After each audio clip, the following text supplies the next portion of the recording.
Hello and welcome everybody to another episode of Books and Bytes today. Today we're diving deep into Plato's Republic. Ooh, one of the cornerstones of Western philosophy. It is. And it's a book that's been shaping thought for centuries. Yeah, it's dense. It's Yeah. packed with ideas. But we're here to break it down for you. It really is amazing how relevant the Republic still is today. I mean, we're talking over 2,000 years ago. Um, and the questions that it grapples with. Justice, power, the ideal society, these are things that we're still debating. For sure. So listeners, imagine yourselves at a dinner party in ancient Greece. And Socrates is holding court. Oh, I love it. And he's challenging everyone's assumptions about justice and morality and really how we should live. And the book is structured as a dialogue. Yeah, which makes it surprisingly engaging. Yes, it does. You really feel like you're listening in on this incredible philosophical debate. And I think there are some core themes that emerge.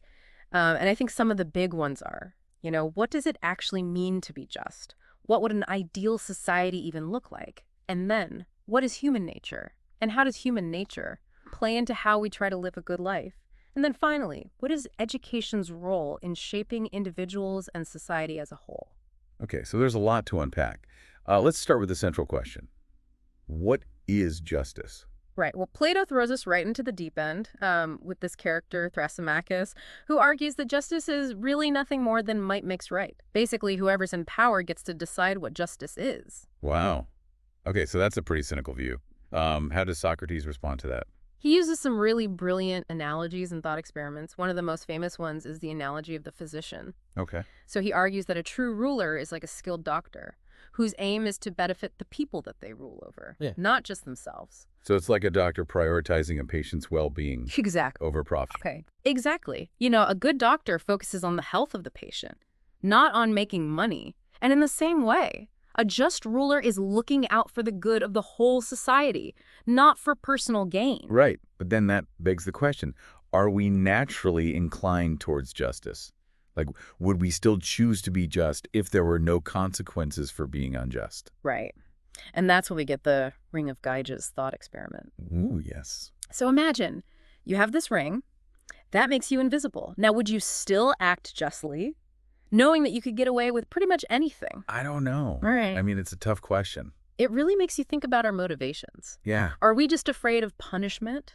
Or are we wanting a reward? Or is there something deeper going on? Right. And that's exactly the point. Yes. Plato wants us to grapple with this, and Socrates ultimately argues that true justice, it comes from within. A just person is guided by this inner sense of right and wrong. So they wouldn't just go on like a crime spree if they had this ring. Right. Ideally, no. Because they would understand that true justice is not about avoiding punishment. It's about aligning your actions with what you believe to be right, no matter the consequences. So that inner harmony leads us to his vision of the republic, the ideal republic, Right. where everybody is working towards the common good. Yes. And to understand how that works, we have to get into his theory of the tripartite soul. Okay, the tripartite soul. Yes. So he believed that each person's soul has three parts: Yes. reason, Yes. spirit, Yeah. and appetite. Yes. So reason is the logical thinking part of us. Right. Spirit is our emotions and passions. Yeah.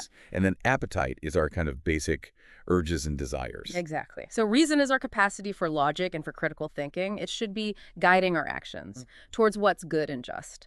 Spirit is kind of our drive for honor and courage, ambition. And then appetite, it's our basic desires for things like food, pleasure, comfort. Okay, so how do these parts of the soul connect to his ideal republic? So Plato mirrors this structure in his ideal society.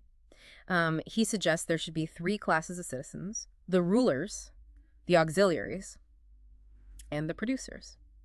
Just as the soul should be ruled by reason, society should also be guided by those with a strong capacity for reason and wisdom. And those are the philosopher-kings. Yes. Okay, and the auxiliaries. So the auxiliaries are the warriors. They're driven by spirit. They're defending the state, maintaining order. They embody courage and duty. Okay, and then the producers. They're the craftspeople, the farmers, the merchants, and they're fulfilling society's material needs. So each class is playing a specific role, contributing to the overall harmony. Yes. The parts of the soul. Exactly. But here's where things get really interesting, and even kind of radical. Okay. Plato argues that to make sure the rulers and the auxiliaries are focused on the common good, they shouldn't have private property or families. Wow. That's a pretty big idea. Yeah, That's been debated for centuries. it has. But it really shows how far Plato was willing to go to create this just and harmonious society. Right. So that's a lot to think about already. But let's move to education.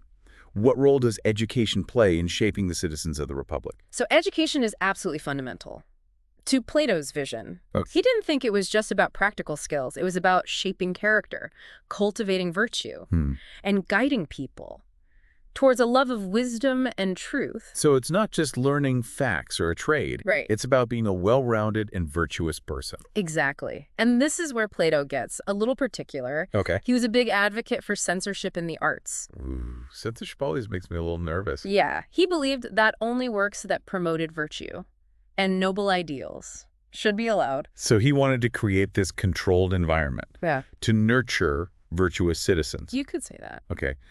But here's something I find really interesting. Plato was a strong advocate for women receiving the same education as men. Yes, He really believed they were equally capable of reason and leadership. absolutely. He argued that excluding women from education and from leadership was not only unjust, but it also deprived society of valuable talent and wisdom.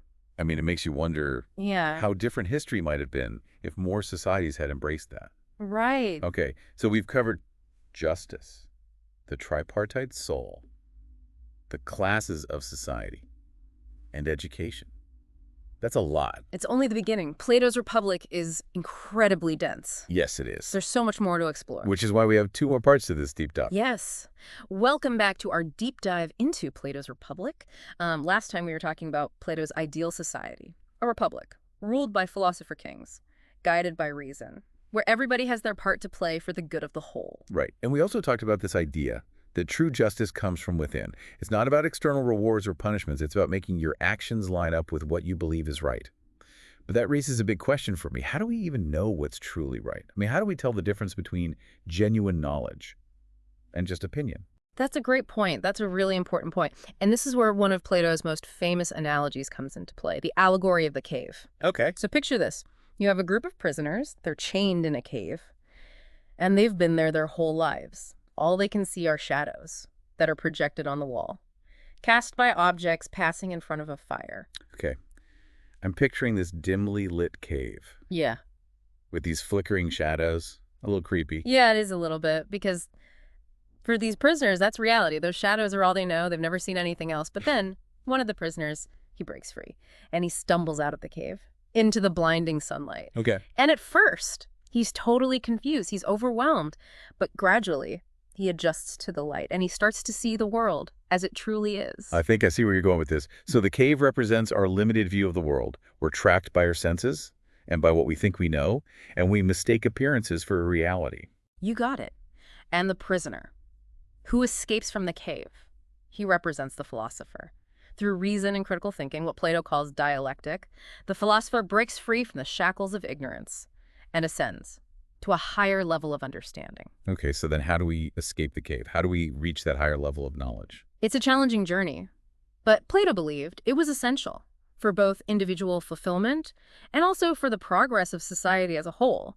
He argued that true knowledge, it isn't just about gathering facts or opinions, it's about understanding the true essence of things, the unchanging, eternal forms that lie beyond the world of our senses. Okay, forms. I need a little more on that. What are these forms? Okay, so think about this. You see a beautiful flower. Okay. Now it's beautiful, but its beauty is fleeting, right? Eventually it's going to wilt, it's going to die. But the form of beauty, according to Plato, is eternal. It's perfect. It never changes. It's the essence of beauty itself. It's the blueprint from which all beautiful things in our world get their beauty. Okay, so there's a form of beauty, a form of justice, a form of goodness, these perfect concepts that exist beyond our everyday experience. That's right. And for Plato, true knowledge, the kind that leads us out of the cave, is knowledge of these forms. Okay. I know it's a difficult concept to grasp, It is. but Plato argued that our souls, they actually have this innate capacity to remember these forms from a time before we were born. Wait,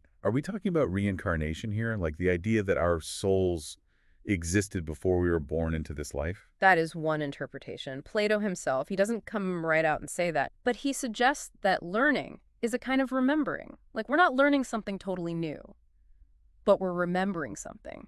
that our souls already knew. It's a fascinating concept. So through philosophical inquiry, through dialectic, we can peel back the layers of just opinion and sensory experience to get to this deeper truth of the form. Exactly. And this, for Plato, is the ultimate goal of education.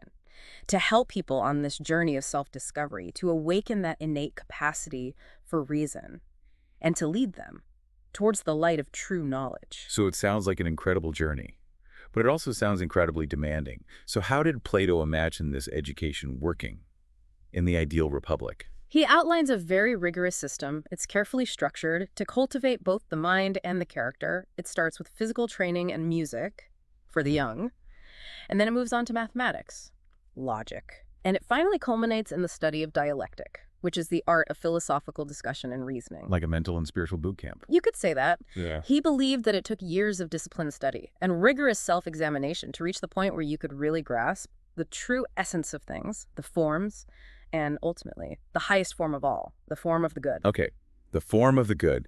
Now we'll get into some serious metaphysics here. So what is this form of the good and why is it so important? For Plato, the form of the good, it's the ultimate source of truth and knowledge. It's like the sun. In the allegory of the cave, it's the source of all illumination. Just as the sun allows us to see the world around us, the form of the good illuminates our minds and lets us see the true nature of reality. Okay, so it's not just about knowing good from bad in like a moral sense, but it's about understanding the very foundation of reality. That's right. Yeah. And for Plato, this understanding is essential for those who are going to lead the republic, the philosopher-kings. They need to have this deep grasp of the form of the good so they can guide society wisely and justly. It sounds like a pretty tall order, finding people who have this level of understanding and wisdom. Is that even realistic? That's the question. It's a question that's been debated for centuries, and it leads us into Plato's analysis of the different forms of government, not just the ideal republic, but also the imperfect forms that come about when societies stray from that path of reason and justice. Okay, so we've been talking about the ideal. What about the reality? What are these imperfect forms of government, and how do they compare to the philosopher-king-led republic? So Plato outlines four main types: democracy, oligarchy, democracy, and tyranny.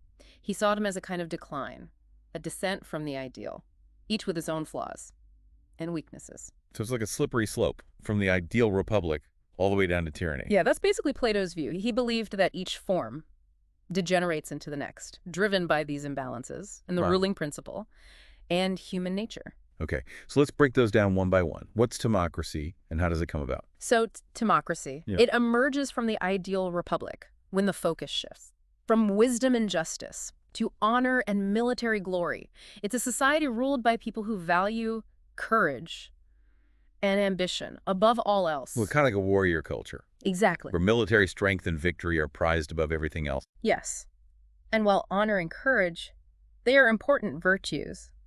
Plato believed that a society that was based solely on those principles would eventually become unstable because the love of honor can so easily turn into a love of power and a love of wealth, which leads to Oligarchy? exactly in Right. an oligarchy. Power is concentrated in the hands of the wealthy few, and they rule for their own benefit, and they neglect the needs of the poor, which creates inequality and injustice. So that's like the might makes right argument. Exactly. Where those in power use it for their own gain, Exactly. no matter the consequences for others. And Plato points out that this concentration of wealth and power, it leads to social unrest, instability, which ultimately paves the way for democracy. Okay, but wait a minute. We think of democracy as a good thing. Didn't Plato believe in rule by the people? He did, but he had a very nuanced view of democracy. Right. He recognized the potential for empowering citizens, Oh. but he also saw the dangers. Like- He was worried that democracy could very easily descend into mob rule, where people are just pursuing their own desires, unrestrained by reason, or a sense of the common good, and that leads to chaos and instability.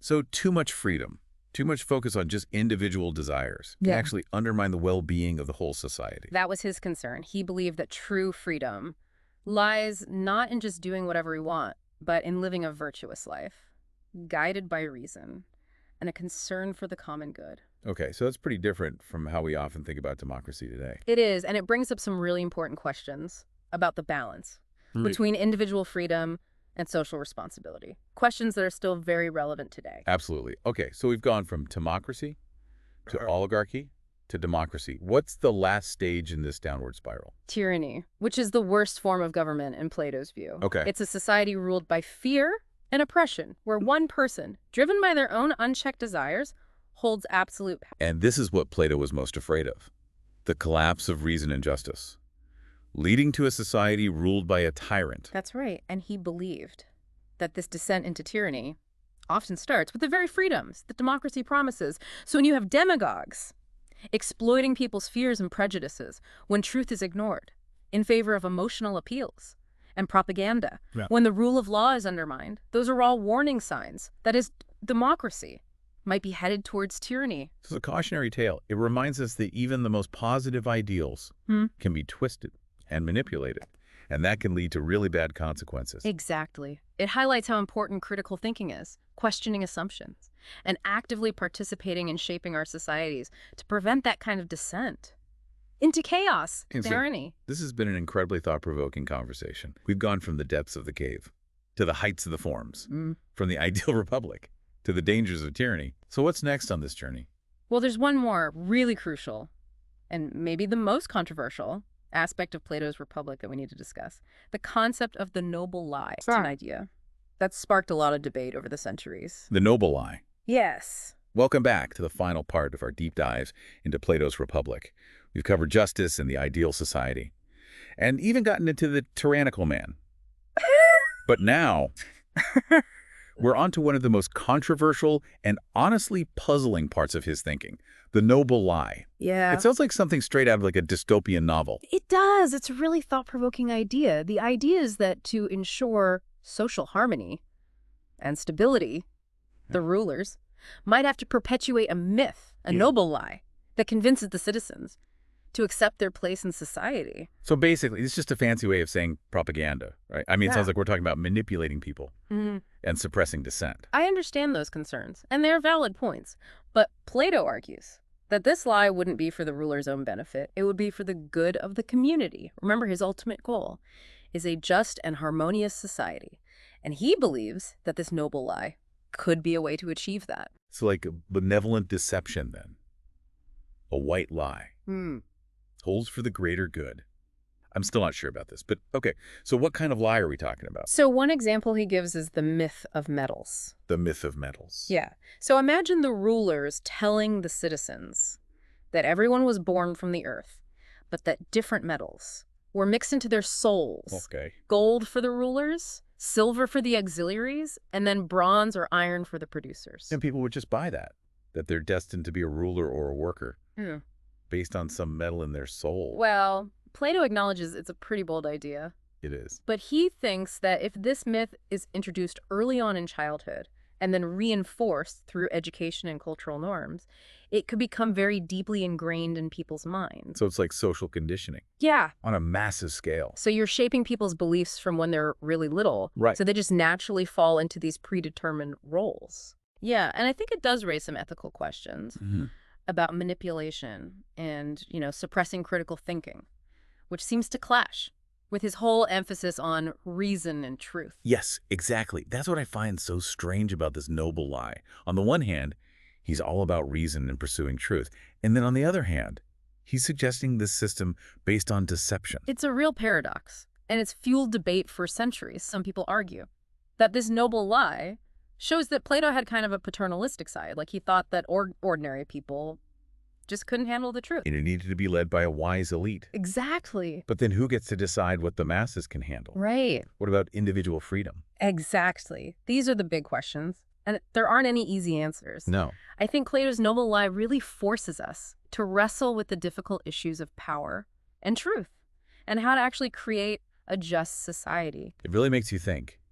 Even the most brilliant thinkers are wrestling with these tough questions. Excellent. And it pushes us to really examine our own assumptions about how society should work. It does. Well, we've given our listeners a lot to think about today. Plato's Republic is a challenging book. It's full of complex ideas and controversial arguments. Yeah. But it's also a testament to the power of philosophy, to make us think critically about ourselves and the world around us. Absolutely. And it reminds us that the search for a just and fulfilling life both individually and collectively. It's an ongoing journey. That's right. So keep questioning, keep seeking knowledge, and keep striving to create a more just and harmonious world. Until next time.